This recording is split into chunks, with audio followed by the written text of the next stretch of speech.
Morning friends, कैसे हैं आप लोग। आशा है आप लोग अच्छे होंगे। दोस्तों, आज हम नायाब तरीका का तीसरा और अंतिम भाग लेकर आए हैं। अभी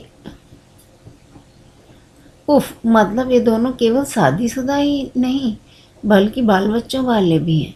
और ये हाल है इतनी बेशर्मी। मैं अपनी कैफेचिनो फिनिश करती हुई ये सब सोच ही रही थी कि मैं महिला घबराती हुई बोली, ओ माय गॉड, लगता आज हमारी चोरी पकड़ी गई। ये रमा यहाँ कहाँ से आदम की। अगर इसने हमें इस वक्त यहाँ साथ देख लिया ना तो सभी जगह ढिंढोरा पीटने में इसे वक्त नहीं लगेगा। अभी ये सब कह ही रही थी कि उस दूसरी महिला ने उन्हें दूर से देख लिया और हाथ हिलाने लगी कि फिर करीब आकर बोली, हाय मीता, तुम इस वक्त ऑफिस आवर में यहाँ? ओह, जीजा जी भी साथ हैं। नमस्ते जीजा जी, यहाँ कैसे? जीजा जी सुनते ही यह बात तो साफ हो गई कि दोनों पत्नी ही हैं, लेकिन फिर भी ये ऐसी बातें क्यों कर रहे थे। तभी मैंने सुना, रमा ये क्या है ना, हम दोनों ने मिलकर ये डिसाइड किया है कि हम महीने में एक डेट ज़रूर जाएंगे, चाहे कुछ हो जाए, जहाँ हम केवल प्रेमी प्रेम का होंगे और कुछ नहीं। ज़िंदगी की आपाधापी में एक दूसरे से प्यार के दो शब्द कहने का वक्त नहीं है। हम बस भाग ही रहे हैं अपनी अपनी बच्चों की, परिवार की ज़रूरतों को पूरा करने के लिए। इसलिए हमने सोचा क्यों न लाइफ में रोमांस का तड़का लगाया जाए जो हमें रिफ़्रेश कर दे। ऐसा कहकर दोनों ठहाके लगाकर हंस पड़े और मैं सुनकर अपना बिल पे कर कॉफ़ी शॉप से बाहर आ गई। आज मैं यह बात जान गई चुकी थी कि ज़िंदगी अपनी ही रफ्तार से चलती रहती है, लेकिन यदि हमें ज़िंदगी का मज़ा लेना है तो हमें भागती दौड़ती हुई ज़िंदगी में कुछ लम्हे चुराने होंगे और उसमें रोमांस का तड़का लगाना होगा, तभी ज़िंदगी मसालेदार और स्वादिष्ट होगी। इस भागती दौड़ती ज़िंदगी में रोमांस का तड़का ज़रूरी है। आज की इस घटना और रोमांस और उनकी बातों में मेरा दृष्टिकोण बदल दिया था। मैंने सोचा अब नीरस, बोर और होती शादीशुदा ज़िंदगी को रंगीन और हसीन बनाने के लिए रोमांस का तड़का तो लगाना ही पड़ेगा। पूरे और यह सोचकर मैंने घर जाने का आइडिया ड्रॉप कर दोबारा मार्केट की तरफ मुड़ गई। मार्केट से लौटकर मैंने पूरे घर को एक रोमांटिक लुक दिया। अतुल की पसंद का कढ़ाई पनीर, नान और वेज रायता ऑनलाइन ऑर्डर कर खुद भी तैयार होकर अतुल का इंतज़ार करने लगी। जब शादी के बाद पहली बार मैं इस तरह से तैयार हुई थी। दरवाजे पर दस्तक होते ही मैंने दौड़कर दरवाज़ा खोला। दरवाज़ा खोलते ही मुझे शिफॉन का 2 पीस गाउन और एक नए रूप में देखकर अतुल हैरान रह गए और उसने फ़ौरन इस डर से दरवाज़ा बंद कर लिया कि अगर किसी ने मुझे इस रूप में देख लिया तो क्या सोचेगा।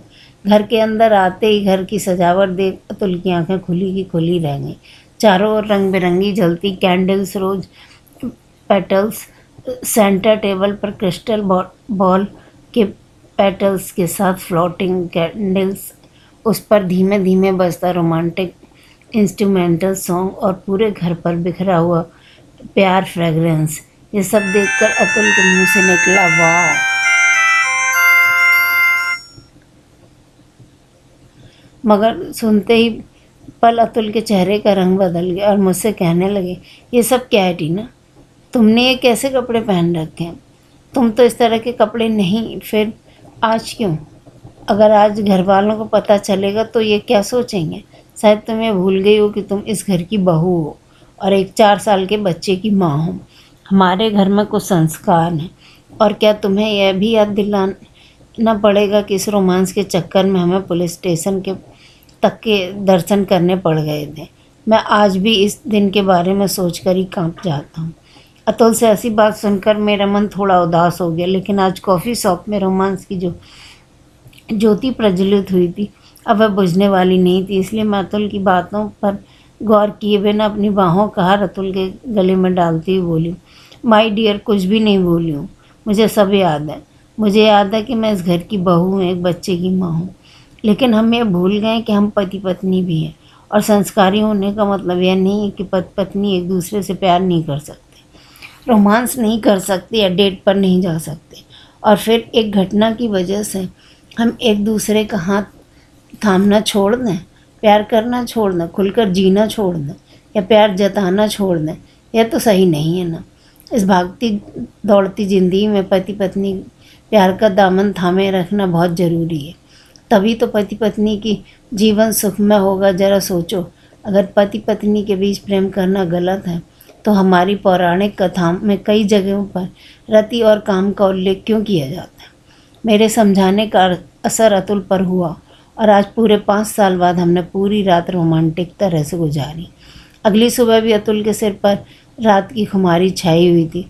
वे बैंक नहीं जाना चाहते थे, लेकिन शादी में जाने के लिए छुट्टी लेनी थी, इसलिए अतुल बैंक चला गया और शादी में जाने की तैयारी में जुट गई। शाम को जब अतुल बैंक से लौटा तो उसे देखकर आज मैं सरप्राइज रह गई। उसके हाथों में गुलाब का फूल था जो मेरे लिए लाया था। अतुल मुझे बाहों में भरते हुए बोले, a beautiful rose for my most beautiful wife. Atul के ऐसा कहते ही मैं इतराती हुई खुद को अतुल से छुड़ाती हुई बोली, आप बैठो, मैं भी आपके लिए चाय लाती हूँ। ऐसा कहकर मैं किचन की तरफ मुड़ी ही थी कि अतुल का मोबाइल बजा। मैं वहीं रुक गई। मम्मी जी का फ़ोन था। वे जानना चाहती थी कि हम शादी के लिए कब आ रहे हैं। तभी अतुल गंभीर होते हुए बोले, मम्मी बैंक में काम बहुत है, हम शादी में नहीं आ पाएंगे। अतुल ने फ़ोन रख दिया। ये सुनते ही मेरा चेहरा उतर गया और मैं शिकायत भरे अंदाज से अतुल की ओर देखने लगी। तभी अतुल ने मुझे अपनी ओर खींचकर सीने से लगा लिया और फिर 2 मूवी के टिकट मुझे दिखाते हुए बोला, चलो जल्दी से तैयार हो जाओ, पहले मूवी फिर डिनर। जब तक घर के सब लोग शादी से नहीं लौटते यह बंदा तुम्हारी सेवा में हाजिर है। मैं मुस्कुराती हुई अतुल के गालों पर अपनी उंगली फेरते हुए बोली, और घर वालों के आने के बाद? अतुल मुझे अपने करीब खींचता हुआ और लबों को मेरे लबों के पास लाकर बोला, रोमांस तो अब भी जारी रहेगा, तब भी जारी रहेगा। ये सुनकर मैं हंस पड़ी और खुद को अतुल से अलग कर तैयार होने अपने रूम में आ गई। तैयार होते हुए मैं सोचने लगी कि ज़िंदगी में रोमांस का तड़का लगाना बहुत ज़रूरी है। तभी तो यह शादीशुदा ज़िंदगी मसालेदार, जायकेदार, चटपटी बनती है और जीने का मज़ा आता है। दोस्तों, आप लोगों को ये कहानी कैसी लगी?